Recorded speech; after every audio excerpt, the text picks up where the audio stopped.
Ya, selamat pagi Bapak Ibu semuanya. Terima kasih untuk kesempatan melayani di persekutuan doa orang tua murid ya dan guru dari BPK Penabur. Ini BPK Penabur di mana nih? Di Kelapa Gading, Pak. Kelapa Gading. Oke, berarti dari TK Playgroup sampai SMA. Betul, kami ngumpul di situ. Oke, panjang banget berarti. Oke, rentang usianya ya. Oh, tapi yang untuk parental group ini untuk SMA aja, Bapak. Oh, malah SMA saja. Oh, oke. Bahasanya lebih spesifik. Ya, kalau orang tua kumpul persekutuan doa orang tua itu biasanya temanya parenting, tapi kali ini mintanya pernikahan. Ya, saya pikir juga tidak salah karena memang keluarga pernikahan itu menjadi media tumbuh kembang anak berapapun usianya. Apalagi kalau sebenarnya SMP, SMA. Dimulai dengan SMP, anak SMP itu mulai membangun gambar diri, memasuki tahap ya yang krusial sampai berlangsung terus. Sebenarnya gambar diri itu sampai ya kita dewasa pun masih membangun gambar diri, karena manusia itu sebenarnya diciptakan seperti rupa dan gambarnya Tuhan, demut dan damah, kemuliaan dan kecerdasan. Waktu jatuh dalam dosa, maka yang rusak hanya kemuliaan atau gambar dari karakter Tuhan. Cerdasnya tidak rusak. Orang ateis pun pinter-pinter. Nah, maka tanpa gambarnya Tuhan, yang ada tinggal kelamin dan jiwa, nyawa, di mana nyawa, jiwa ini juga dipengaruhi hormonal. Hormonal dipengaruhi juga oleh perasaan, pola pikir, mindset. Maka ketika mindsetnya salah, hormonnya salah, perilakunya bisa salah. Misalnya ketika anak di usia SMP, SMA, di mana harusnya gambar dirinya selesai, tapi belum selesai membangun gambar diri berdasarkan identifikasi. Misalnya, gendernya laki-laki, tapi bapaknya tidak berperan. Suami istri, orang tuanya nggak beres. Ibunya gagah perkasa, ibunya sukses, ibunya berhasil, dan ngomong sama suaminya, Pak, mau ikut makan apa enggak? Kalau ikut tak bayari, kalau enggak ikut jaga rumah. Anaknya bingung mana kepala keluarga. Lalu akhirnya si laki-laki ini menyesal sebagai laki-laki dan pengen banget jadi perempuan, lalu main drama perempuan, nyoba baju perempuan, maka kelaminnya boleh laki-laki, maka hormon perempuannya berkembang dan perilaku keperempuan-perempuanannya juga berkembang. Itulah pentingnya pernikahan yang benar sebagai tumbuh kembang anak, di mana keluarga tidak hanya ngasih makan anak, tapi memberikan figur, memberikan suasana, memberikan idola. Itulah kenapa kita hari ini di dalam persekutuan doanya para orang tua, tapi minta tema pernikahan. Oke, saya demen banget ya, walaupun tema parenting juga oke ya. Nah, kalau bicara more than marriage, lebih daripada pernikahan, apa itu yang kira-kira pernikahan apa yang lebih daripada pernikahan gitu ya? Ya menurut saya pernikahan yang menjadikan bumi atau pernikahan atau keluarga itu seperti di sorga. Karena banyak pernikahan itu seperti neraka. Buktinya banyak ibu-ibu, Pak Jarod, suami saya kayak setan, Pak. Pak, istri saya kayak setan, Pak. Lah, berarti namanya dua setan menikah. Coba dibayangkan ketika pernikahan itu lebih rendah daripada pernikahan. Kita pengen lebih daripada pernikahan, ya sorga. Nah, kalau lebih rendah dari pernikahan, ya neraka. Gimana bayangin suami istri merasa pasangannya setan, betapa susahnya itu pernikahan. Karena suami istri itu tidak bisa pindah. Bapak Ibu nih misalnya, aduh pendetanya tidak bagus, pindah gereja. Udah, saya bilang pindah gereja gak dosa, ya kan? Hidupnya 50 tahun atau 80 tahun. Ya, lahir baru di sana, bertumbuh di sini, bertumbuh di sana, melayani di sini, pindah gereja 3 kali nggak masalah ya. Tapi kalau tiap tahun Anda pindah gereja ada kepahitan. Punya perusahaan nggak bagus, ya pindah perusahaan nggak masalah, tapi Anda nggak bisa pindah keluarga, nggak ada jasa tukar tambah suami, tukar tambah istri. Nah, gimana kalau menikah kayak menikahi setan? Bangun tidur lihat setan, mau tidur lihat setan. Ya makanya kami pisah kamar, Pak. Keluar kamar lihat setan. Udah, itu namanya dua setan menikah. Nah, gimana sekarang kita bisa punya keluarga yang seperti sorga, sehingga pernikahan ini bahkan lebih. Ini tema bagus banget, more than marriage. Ya udah, more than marriage itu sorga. Di mana sorga ada dalam keluarga, karena banyak keluarga seperti neraka. Suaminya kayak setan, istrinya kayak demit, anaknya kayak tuyul. Ya sudah, namanya keluarga setan. Nah, Supaya keluarga seperti sorga, mari kita mengintip di sorga itu apa sih? Baca kitab Wahyu, baca kitab Yohanes, baca kitab Daniel, maka di sorga itu adanya puji-pujian. Tidak ada caci maki, nggak ada kata kotor, nggak ada kata tajam. Maka sorga yang penuh dengan pujian, ini namanya esensi sorga, prinsip sorga, nilai sorga. Ya sudah, pujian ini kita bawa dalam keluarga, di dalam pernikahan. Pujilah suami, pujilah istri. Gimana Pak mau muji suami, Pak, muji istri, wong pasangan saya itu kelemahannya banyak. Coba kita lihat. Ada istri yang disayang suami, namanya gadis sulam, karena dia bisa memuji suaminya. Jadi suami istri perlu saling puji memuji. Karena pujian membuat orang merasa diterima, pujian membuat orang merasa bahagia, tapi masalahnya apakah kita bisa memuji pasangan? Jawabnya bisa. Karena siapapun pasangan Anda pasti punya kebaikan. Kalau dia orangnya tidak rapi, tidak teliti, labil, orangnya itu pasti antusias, responsif, semangat, ramah, banyak bicara, karena dia orang sanguin. Kalau dia itu orangnya galak, kasar, nggak berperasaan, kejam, oke, dia pasti praktis, punya visi, independen, kemauannya keras, punya pemimpin yang baik. Karena dia adalah seorang kolerik. Kalau orangnya itu, aduh, pemurung, nggak pandai bergaul, pendendam, oke, dia pasti orang yang teliti juga, orang yang tekun, karena dia orang melankolik. Orangnya lelet, suka menunda, dikit-dikit males, oke, pasti dia juga orang yang baik hati sebenarnya. Dia orang yang stabil dan tenang, karena dia orang pragmatik. Tapi banyak orang tidak bisa memuji orang lain, memuji pasangan. Padahal puji-pujian itu esensi sorga. Kenapa orang tidak bisa memuji orang lain? Ada akarnya, yaitu dia tidak bisa menerima dirinya sendiri. Bukan egois, tapi kita harus menerima diri sendiri, mengasihi diri sendiri. Namanya self-love. Bahkan juga self-talk. Berbicara kepada diri sendiri, tentang diri sendiri, memandang diri sendiri, namanya gambar diri. Bagaimana kita memandang diri kita, sama seperti Tuhan memandang kita. Kita harus bersyukur dengan diri kita. Tuhan, terima kasih Tuhan. Tuhan ciptakan saya unik. Memang orang bilang saya tidak rapi, tidak teliti, banyak ngomong, ceroboh. Tapi kan saya orangnya ceria, cheerful, orangnya semangat.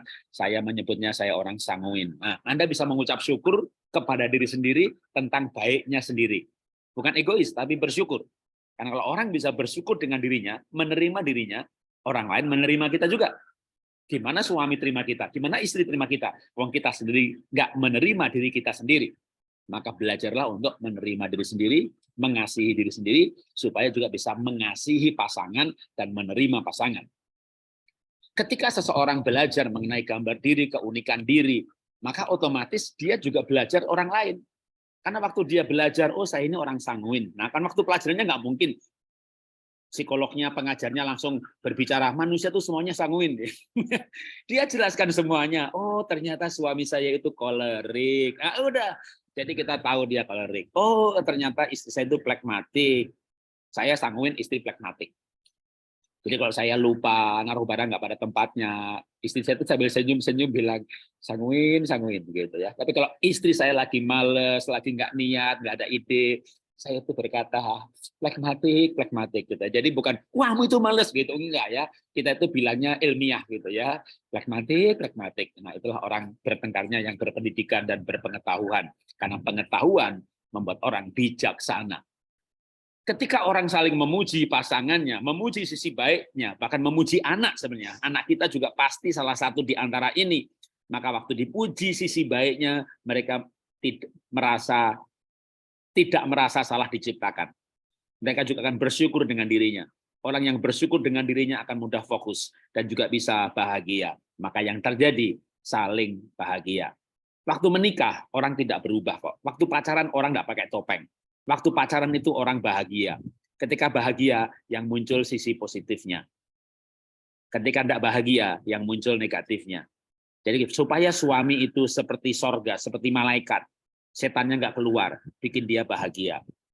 Kalau dia nggak dibahagiakan, positifnya hilang, malaikatnya hilang, yang muncul setannya.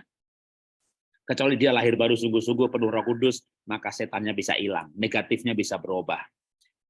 Jadi kalau kita saling memuji sebagai tanda perhatian, apresiasi, akan membangun cinta kasih, menguatkan relasi hati. Seperti pada waktu pacaran dulu, serasa sorga kan dunia ini, bahkan menyanyi lagu aku ingin hidup 1000 tahun lagi gitu ya. Begitu menikah Pak Jarod, lebih baik saya mati aja Pak. Kenapa pengen mati gitu kan? Karena enggak bahagia. Kenapa enggak bahagia? Dicela, dituntut, enggak pernah dipuji. Maka sorga akan hadir di bumi. Kalau kita belajar saling memuji suami istri. Apa itu sorga? Kita lanjutkan. Sorga adalah ketika aneka suku dan bangsa mereka bisa memuji Tuhan dalam kesatuan. Menarik ya, di sorga itu ada banyak suku bangsa dan bahasa. Bahasanya beda-beda, tapi memuji Tuhan. Artinya harmoni. Jadi menikah itu tidak untuk menjadi sama. Saya Jawa, istri Tionghoa, saya Sanguin, istri Plekmatik.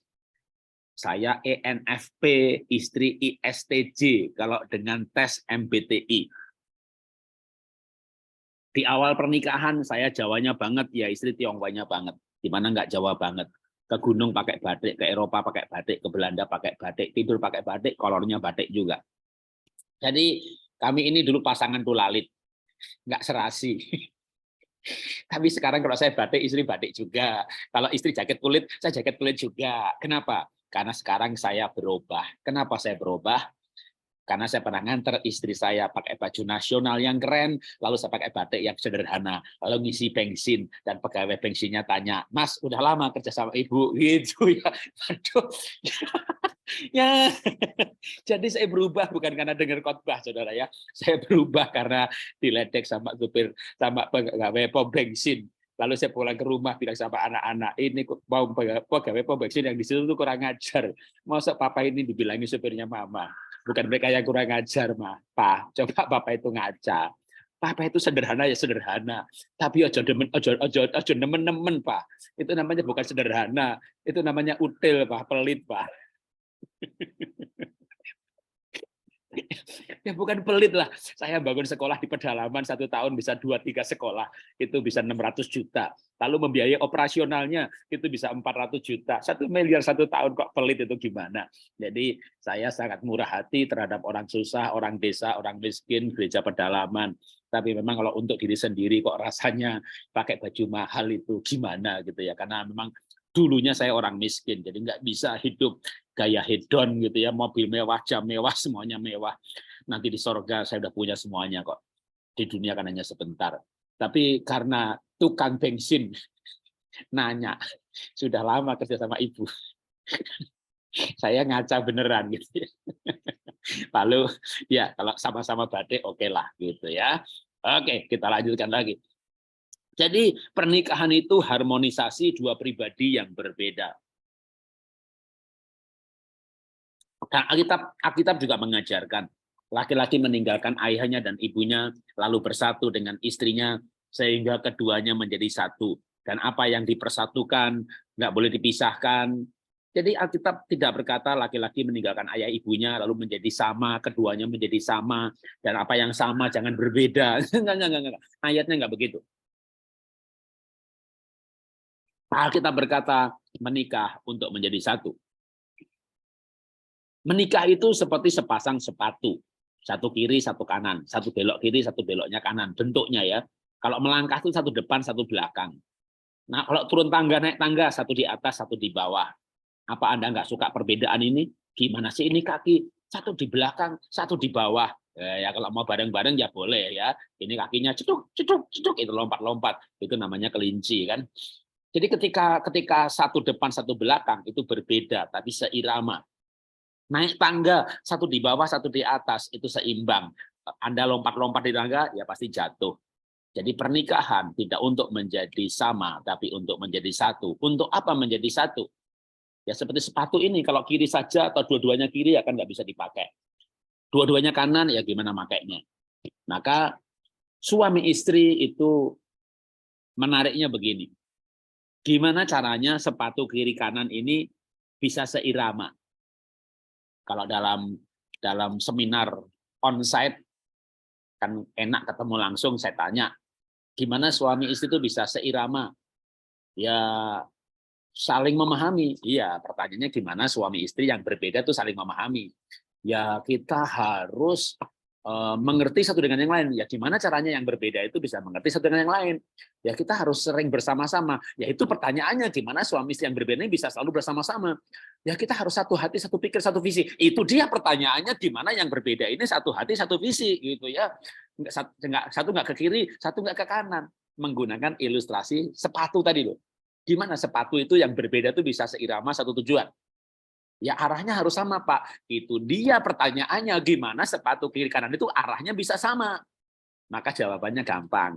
Kalau dua sepatu kiri kanan itu dipakai oleh orang yang sama. Kalau yang kiri saya pakai, yang kanan Bapak pakai. Satu ke Kelapa Gading, satu ke Bintaro. Jadi gimana supaya sepatu kiri kanan itu seirama satu tujuan? Maka harus dipakai oleh orang pihak yang sama, ya. Maka suami, istri, dua-duanya perlu berdoa. Tuhan, pakai saya sebagai alatmu di dunia ini, ya. Karena ada suami melayani, tapi sebenarnya bukan alatnya Tuhan, alatnya gereja, alatnya ambisi, alatnya yayasan, alatnya sinode. Lalu suami yang ambisius banget tadi, yang merasa dipakai Tuhan, istrinya lebih perasaan, lebih peka. Kayaknya suami saya ini bukan dipakai Tuhan, dia ambisi deh. Waduh, suami merasa dihakimi, padahal di luar rumah sama jemaat dipuji-puji, Bapak hebat, Bapak hebat. Istrinya berkata kamu ambisius. Waduh, lalu suaminya mulai berpikir, coba ya istriku tuh kayak pendoa syafaatku yang mendoakan, yang mendukung. Ya Pak Pendeta selingkuh juga dengan pendoa syafaatnya. Jadi keluarga yang berantakan bukan cuma keluarga pengusaha, pengacara, keluarga Kristen pun bahkan di antara orang yang melayani, kalau mereka tidak pernah memuji atau hanya salah satu yang sungguh-sungguh dalam Tuhan. Itulah perlunya membangun kesepadanan di dalam Tuhan. Baik, kita lanjutkan lagi.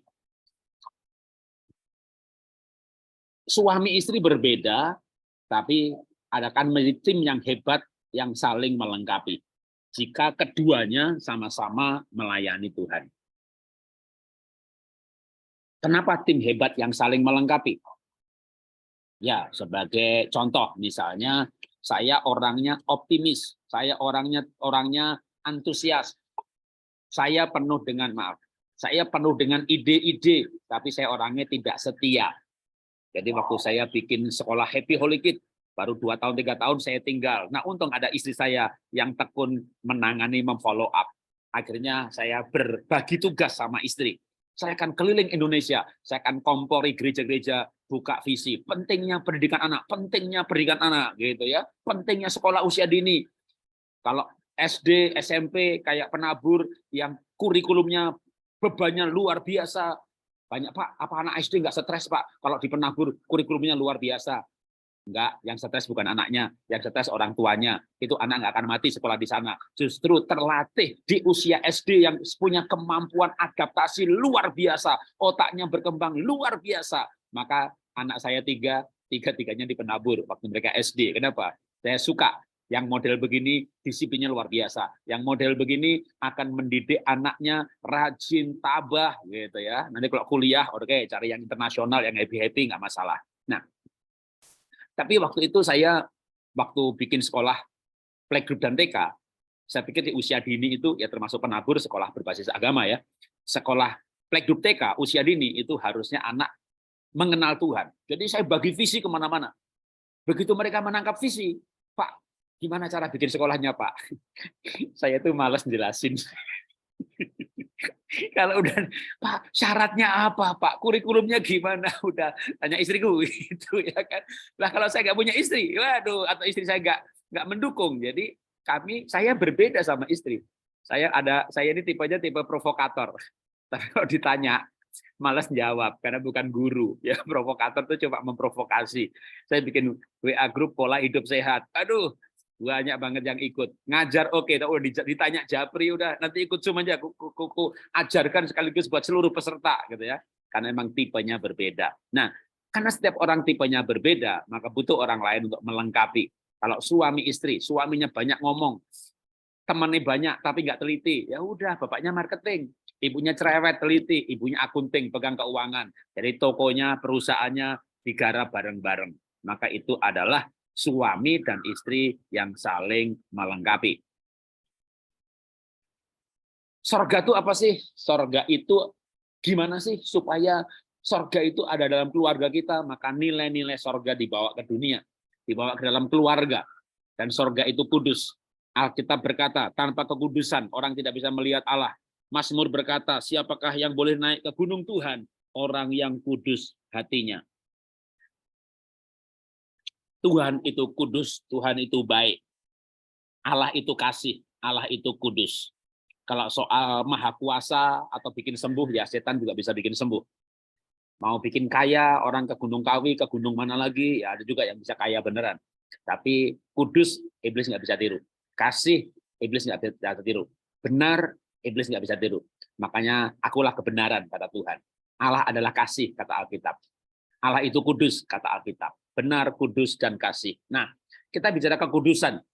Maka pernikahan seperti sorga, kalau kita bisa bawa kekudusan dalam pernikahan, ini hal yang tidak mudah pada hari-hari di mana pornografi, gadget ada di mana-mana. Maka kalau bapak mau kudus, ibu mau kudus, sebaiknya hindari yang namanya pornografi. Kalau mau hidup kudus, maka jaga hati cinta Tuhan. Orang itu bisa tidak selingkuh karena dia cinta Tuhan. Contohnya adalah Yusuf. Yusuf itu diajak berselingkuh, berzina sama istri Potifar. Dan di rumah itu nggak ada siapa-siapa. Ya, nggak ada siapa-siapa. Ya, tapi istri Potifar ini rupanya cukup birahi melihat Yusuf. Karena memang birahi bukan urusan laki-laki saja. Ya, kan sering saya tanya di gereja, yang selingkuh tuh banyak laki-laki atau perempuan? Waduh, banyak ibu-ibu menjawab laki-laki. Saya bilang salah, sama. Karena laki-laki selingkuhnya sama perempuan, jadi ya jumlahnya sama. Ya nggak ada laki-laki lebih banyak, mana ada ya, sama. Nah, jadi wanita birahi itu ada, ya, ada istri Potifar, ada Putrifar gitu ya. Cuma Yusuf agak baik nasibnya sebenarnya. Waktu Potifar itu ngajak berzina, istri Potifar, Yusuf nggak mau, difitnah masuk penjara gitu ya. Kalau yang sekarang kan ditembak, gitu, mati dia. Jadi tapi kenapa Yusuf ini nggak mau diajak berzina? Karena Yusuf itu bilang begini sama istri Potifar, saya nggak mau berdosa kepada Tuhan. Jadi Yusuf itu tidak mau berzina karena cintanya kepada Tuhan. Cinta akan Tuhan atau takut akan Tuhan. Takut bukan berarti takut kayak takut setan gitu ya, maka lebih tepatnya cinta sama Tuhan. Saya nggak mau bersalah kepada Tuhan. Saya nggak mau berkhianat. Loh, Yusuf tidak diajak ngerampok persembahan, bakar gereja, merusak tabernakel, nggak ada hubungannya sama kemah pertemuan, nggak ada. Diajak bercinta, tapi Yusuf tidak mau dengan alasan saya tidak mau berdosa kepada Tuhan. Itu artinya Daud bisa setia karena dia cinta Tuhan. Tapi ada lagi yang membuat kita bisa setia, yaitu kalau kita jaga hati, bukan hanya cinta Tuhan, tapi juga cinta pasangan, ya. Cinta pasangan. Jadi kalau jemaat tanya gitu ya, Pak Jarod kok setia menikah 33 tahun nggak selingkuh, padahal Pak Jarod kan orangnya sanguin, yang romantis. Ya betul, orang sanguin itu romantis. Kalau di sini ada yang belum menikah, siapa tahu di persekutuan doa. Mana ada belum menikah ya, namanya anaknya udah SMA. Di penabur, oke. Mungkin gurunya ada yang belum menikah, ya kan? Nah, ada nggak guru penabur yang belum menikah? Nah, guru playgroup TK SD sekarang ikut persekutuan. Nah, kalau belum menikah mau cari suami yang romantis, cari yang sanguin. Itu pasti romantis. Tapi hati-hati karena dia romantis, ya kan? Makanya sama pembantu romantis, sama janda sebelah romantis, sama sekretaris romantis juga. Sama pendoa syafaatnya romantis juga. Jadi mau pilih yang romantis atau yang mau pilih kayak Herodes, ya kan? Kalau punya suami yang galak, kasar, Pak, suami saya galak, kasar, Pak, ngamuk, gimana saya bisa bersyukur dengan suami? Bersyukur, Tuhan, terima kasih suamiku mukanya jenggureng kayak begitu, jadi nggak ada yang mau sama dia nggak selingkuh. Terima kasih Tuhan, gitu ya. Anda perlu berterima kasih, ya. Nggak ada yang sempurna. Yang belum menikah nggak mau cari yang sanguin. Nggak mau, Pak, saya mau cari yang panjang sabar, murah hati, lemah lembut, tahan diri, penguasaan nafsu, kudus, diberkati, kaya, sukses, baik hati. Oke, pasti nanti bu guru yang belum nikah akan menemukan suami seperti itu, pasti ya, akan ketemunya di sorga ya, karena di Kelapa Gading belum ada stoknya ya, di Jakarta belum ada stoknya, sedang diproduksi. Supaya sabar itu Tuhan lagi menganiaya dia, diizinkan aniaya gitu ya. Ya nanti mungkin pas sebelum mati ketemu kali ya, laki-laki yang penguasaan diri gitu ya, nggak pengen cium-cium karena hormonnya sudah habis. Jadi yang belum menikah perlu realistis, Anda mencari suami manusia bukan malaikat. Yang sudah menikah, sudah. Kalau sudah menikah itu nggak perlu diajarkan realistis, sudah realistis banget. Yang belum menikahin loh, kadang mencari yang idealis, begitu sudah menikah, nah sadar bahwa pasangannya tinggalnya di bumi bukan di sorga. Tetapi kita mau membawa sorga ke bumi, caranya gimana? Nilai-nilai sorga kita bawa dalam keluarga. Setia itu memang tidak mudah, setia itu mahal, karena itu tidak bisa dilakukan oleh orang yang murahan. Karena itu mari kita jadi orang yang berharga karena ditebus oleh Tuhan. Berharga karena punya kepastian keselamatan. Berharga karena merasa dihargai oleh Tuhan. Ketika kita menjadi orang yang berharga, maka setia itu menjadi mudah. Alkitab berkata, Amsal berkata, orang baik banyak, tapi setia siapa yang mendapatkannya. Ya, yang mendapatkannya orang yang beruntung, yang mendapat kasih karunia Tuhan. Orang yang mencintai Tuhan pasti menangkap isi hati Tuhan tentang pernikahan. Orang rajin pelayanan kok selingkuh, menurut saya dia bukan pelayanan, tapi pelarian. Lari dari keluarganya, di rumahnya nggak dihormati, di rumahnya nggak dihargai anak-anak, pergi ke gereja untuk mencari penghormatan. Dan betul, di gereja dia dihormati, dia nyumbang kursi dihormati, dia sumbang LCD dihormati, tambah lagi nyumbang keyboard makin dihormati, dia sumbang sound system dihormati lagi. Lalu tiba-tiba ada kesalahan yang dia lakukan, gembalanya menegur dia, depan umum lagi, kayak kecewa, keyboardnya dibawa pulang lagi. Oh, ternyata selama ini dia bukan nyumbang, tapi taruh saham di gereja. Ketika pernikahan tidak benar, keluarga tidak benar, kadang membuat juga motivasi pelayanan menjadi tidak benar. Tetapi orang yang keluarganya benar, hidupnya benar, pergi pelayanan pun motivasinya benar. Itulah pentingnya memiliki keluarga yang benar di hadapan Tuhan. Alkitab berkata, suami istri di mana berkata, aku sumpahi kamu putri Yerusalem, kamu jangan membangkitkan cinta sebelum waktunya. Apa artinya? Ya ini ayat memang untuk sebelum pernikahan. Kan menikahnya di pasal 3 Kidung Agung. Kalau sebelum menikah, jangan membangkitkan cinta. Tapi kalau sudah menikah, ya dibangkitkan. Kenapa? Karena banyak orang menikah, lalu tidak kayak orang menikah. Kalau di luar sana, ya di luar keluarga anak-anak Tuhan, mungkin menikah itu ya selingkuh, nyuri, nyolong, uang suami dicolong, uang istri dicolong, berantem tiap hari kayak setan gitu ya. Kayaknya kalau di keluarga Kristen mestinya tidak. Tapi kadang-kadang suami istri itu ada yang baik, rukun, saling menolong, kayak kakak adik gitu ya, kayak kakak adik. Tapi nggak bercinta, maksudnya nggak seks. Lah kalau suami istri nggak seks ya namanya bukan suami istri. Nggak ada alasan, sudah menopause, ya saya 60 tahun, istri 58 tahun. Ya, maaf ya, kami masih rutin.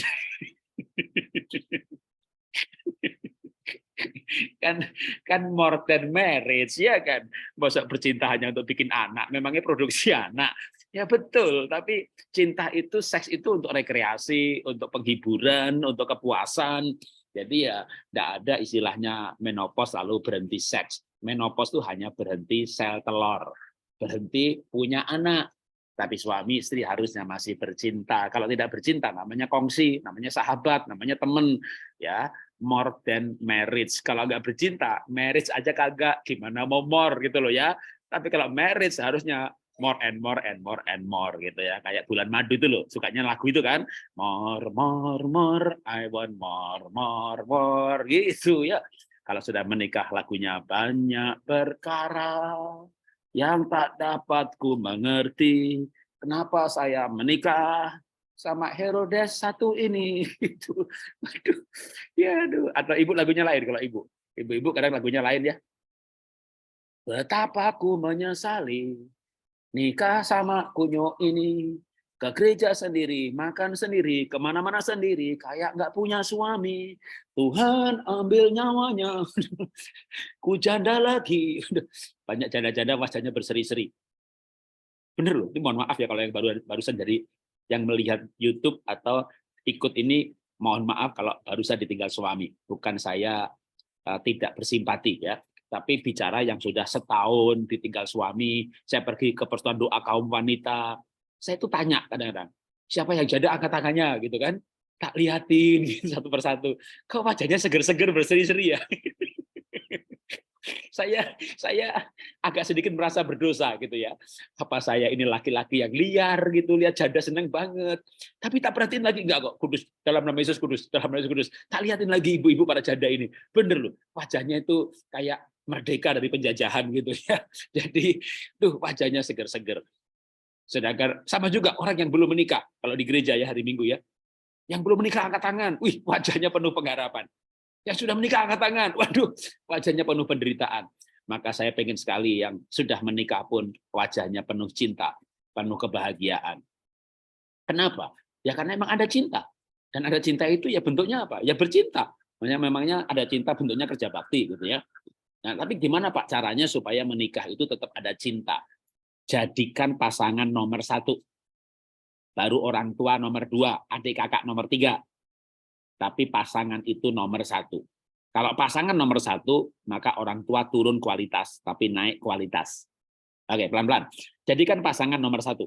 Kalau pasangan nomor 1, maka orang tua turun prioritas, tapi naik kualitas. Saya pernah salah jadi suami, di mana saya meninggalkan ayah ibu saya di Solo, saya pindah ke Jakarta, bersatu dengan istri saya. Tapi secara prioritas, ibu saya masih nomor 1. Makanya kalau saya dapat gaji, itu istri tahu dipakainya buat apa saja. Karena gaji itu uang istri. Tapi komisi itu uang suami. Nah, waktu dapat komisi, maka diam-diam tak kasih ibu saya. Dan ibu saya terima kasih sama istri saya. Itu namanya malapetaka, ya kan? Jadi lalu kita berantem. Ya, waktu berantem saya janji sama istri saya untuk tidak mengulangi lagi, karena kami jarang sekali berantem, dan berantem hari itu membuat saya berjanji untuk tidak mengulangi lagi diam-diam ngasih ibu, yang berarti salah prioritas. Dan setelah berjanji itu betul-betul saya ulangi lagi. Kenapa saya ulangi lagi? Karena mulut saya berkata tidak akan mengulangi lagi, tapi hati saya berkata lain kali harus hati-hati. Jadi lain kali saya hati-hati, saya bilang sama ibu saya, Bu, jangan bilang sama istri. Wah, ibu saya nasihati saya, itu nggak bagus, Nak. Bagus, Bu. Karena Alkitab berkata, hiduplah dalam damai sejahtera, kalau itu tergantung padamu. Lah kan tergantung saya, Bu. Kalau saya cerita nggak damai. Kalau saya cerita nggak damai. Kalau nggak cerita damai, Bu. Gitu. Wah, ibu saya masih ngasih nasihat lagi. Nggak bagus, Nak. Suami istri itu harus terbuka dan sehati, Bu. Firman Tuhan berkata, kalau memberi tangan kiri, tangan kanan jangan tahu. Apalagi tangan istri. Waduh, ibu saya bingung. Lalu tak bilang, dah Bu, pokoknya mau duit apa enggak? Ya mau. Kalau mau diem, gitu ya kan. Lalu tak transfer ke ibu saya. Tapi namanya laki-laki sanguin, bukti transfer kececer. Jadi istri saya tahu lagi, aduh, bertengkar yang kedua kali, lebih hebat pertengkarannya. Singkat cerita aja, lama-lama saya berpikir bahwa ini nggak benar, ini nggak benar, ini nggak benar. Tapi kan susah untuk jujur. Kalau jujur dimarahi kan susah. Maka kalau mau punya suami jujur, kalau dia jujur jangan dimarahi. Ya, Mah, aku mengasihi ibu 1 juta gitu. Istri saya bilang begini, kasihan lah, tambah 500 gitu. Itu istri saya itu pinter, istri itu baik dan pinter ya kan. Jadi dia nggak marah, malah usul nambahi gitu ya. Ditambahi, lama-lama saya mikir lah, Pak, ngapain saya kasih diam-diam? Udah tak kasih istri saya semuanya, kamu yang ngatur gitu, tak kasih semuanya, berapa ratus juta, berapa miliar pun tak kasih istri semuanya gitu ya. Kenapa? Karena dia cinta ibu saya. Jadi kalau ibu-ibu mau suaminya itu jujur, murah hati, maka ibu harus mencintai mertua. Ibu tuh harus mencintai mertua. Kenapa? Karena ibu nggak punya pilihan lain.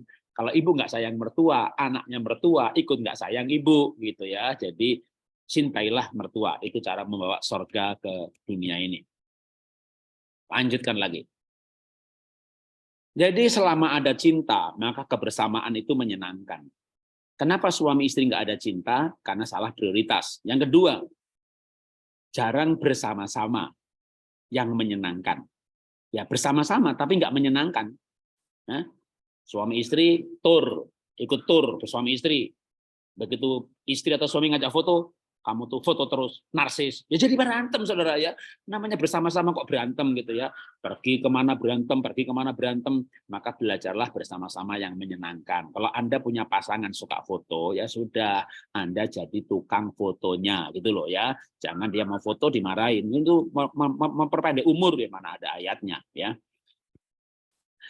Bagaimana bisa setia? Maka jagalah hati untuk tetap cinta. Gimana jaga cinta? Maka perlu belajar memberikan prioritas yang benar. Kedua, kebersamaan yang menyenangkan. Ketiga, sesekali. Setahun sekali kayak, 2 tahun sekali kayak, coba liburan berdua sama istri, sama suami. Anak-anak titipkan mertua. Makanya mertua harus disayang baik-baik, ada gunanya. Suatu saat titipkan anak-anak kepada mertua. Ya. Hidup ini kudus karena cinta Tuhan dan cinta pasangan tentunya.